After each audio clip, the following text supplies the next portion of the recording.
Keep it going, keep it going, keep it going, keep it going. Nice, nice.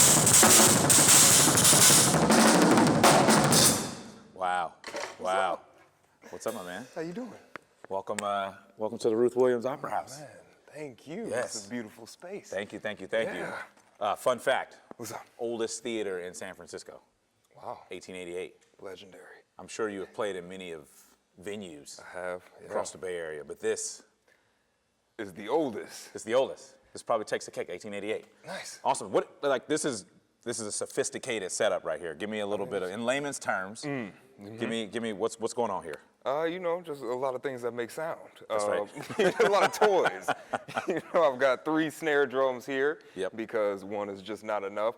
I've got this one is tuned super high. It's called a popcorn snare. This one is deep and low for more R&B stuff. I've got all kinds of cymbals because you can never have enough cymbals. And this is a Pearl Maple Reserve drum set. I love Pearl. And then this is a local snare, local drum company called Barton. Nice. And yeah. So is this like is this like the Cadillac or the Toyota? Oh, this is the Cadillac. Oh, nice. I wouldn't expect anything less. This is definitely the Cadillac. Yeah, it's my baby. I love it, man. Yeah. Well, the first question I have, because it's on the top of my dome right now. What are the names? Sticknasty.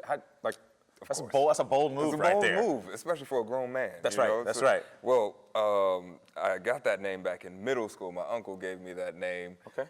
We were hanging out in our kitchen, and he called me Sticknasty. My mom thought he said Stickmaster, and she's like, "I love that Stickmaster." And he said, "No, I said Sticknasty." She hated it, and you know, being the rebel that I am, I was like, "That's it. That's the one that I'm using, Sticknasty," and it has just stuck. And yeah, I'm not dropping it. Yeah, I love it. I love it. You're obviously in the oldest theater in San Francisco.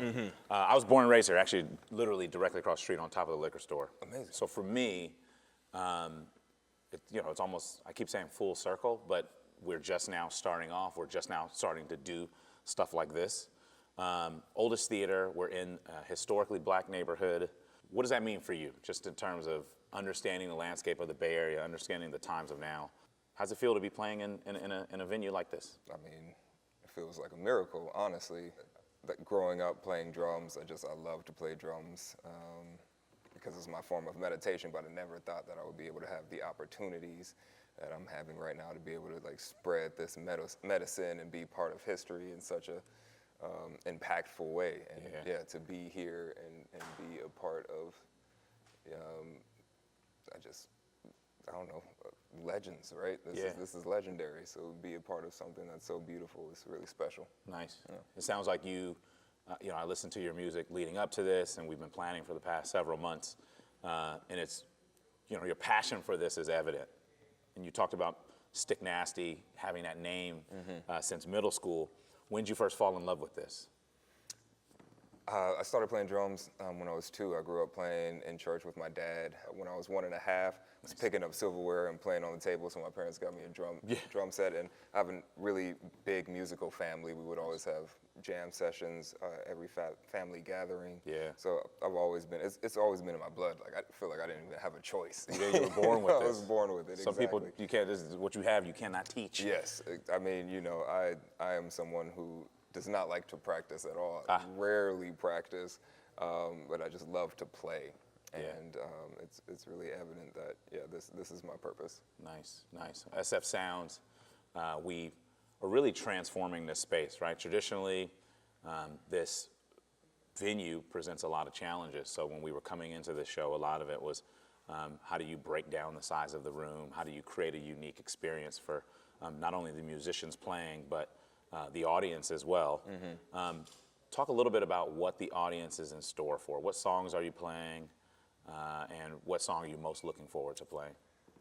We're playing my whole album, A Universal Love Language, and I mean the music.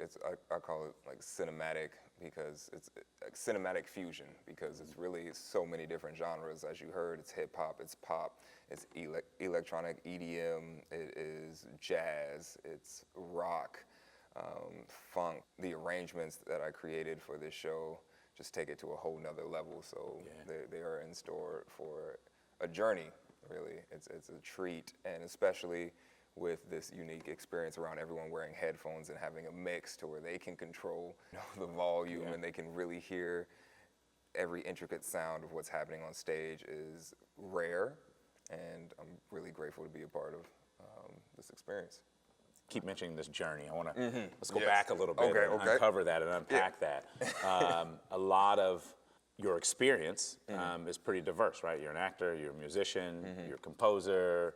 Like, where'd you start? Like, in terms of you learn the craft in the church, but where'd you go from there? After the church, after at home? Yes. Professionally, personally, how did you get to where you are today? I mean, School, definitely. I grew up in Berkeley, went through the Berkeley school system. In elementary school, I fell in love with acting as well, and that carried on all the way, just music and acting all the way to high school. And I think a lot of my album is just all of my lived experiences poured into the music. Yeah, I always think about how I don't necessarily consider myself an artist, but as an artist, you're emulating life and vice versa, right? As if folks are sitting in the audience listening, what do you want? Is there significant moments in your life that sort of inspired some things? What do you want the takeaway to be? I want the takeaway to be that love is the root of like all emotions. I think for me, like the title, A Universal Love Language, really means that music is an art that brings people from all walks of life together. Like for me, I always felt like I didn't really fit in. I was in so many different. I was in band. I was playing sports. I was acting. So I felt like I was code switching in a way. I couldn't really authentically be myself. I had to be different in each group. With music, it kind of like pulls you away from these scripts of like caring who you're surrounded by. Like everyone's here to just enjoy something. You step back from judgment. You step back from all of your lived experiences or what you've learned from your community. You step away from all of that. None of that matters. You are there to get, because music is medicine to me, so you're there to get some healing. You're there to get joy. You're there to break away from all the scripts, and that's what I want people to take away from this album. That's powerful, particularly given the state of affairs, of everything that's happening here locally, everything that's happening across the world. When we began to reimagine this place, I mean, you picked it up, right? You hit the nail right on the head of when you walk into the four walls of the Ruth Williams Opera House, like we want folks really to, let their hair down, take their jacket off, keep your shoes on, but like, no, we really want folks to get comfortable because music, art, culture is the equalizer. Love is a universal, give me the love. A universal love language. A universal love language really speaks to everything that we are trying to do here. So I think this is, I keep saying full circle moment, but I don't like that term because there's so much more. But the beauty of your work is that you bring together this great kind of orchestra, if you will, of different sounds and different people and different cultures. Yes. Talk about who's playing with you this week. So this week I have some of my really good friends and incredibly talented musicians. For vocalists, we have Joshua Carter, Adar, Musique, and Ian Kelly. They're all powerhouse vocalists. In the band, we have Michael Tiny Lindsay, Kevin Wong, and Van, and even a special guest. My dad's gonna come up and play a song, and that's gonna be really, it's all, every time I have a show, he has to come up and play at least one song. Nice. Even with the album, it was a collaborative album. Like I produced all the music, but I had the vocalists come in who I feel like they deserved way more recognition than they get, and because the Bay Area is so just filled with talent. So if I can help people in any way that I can to get their voices out there, that's like what I'm using my platform for. Nice.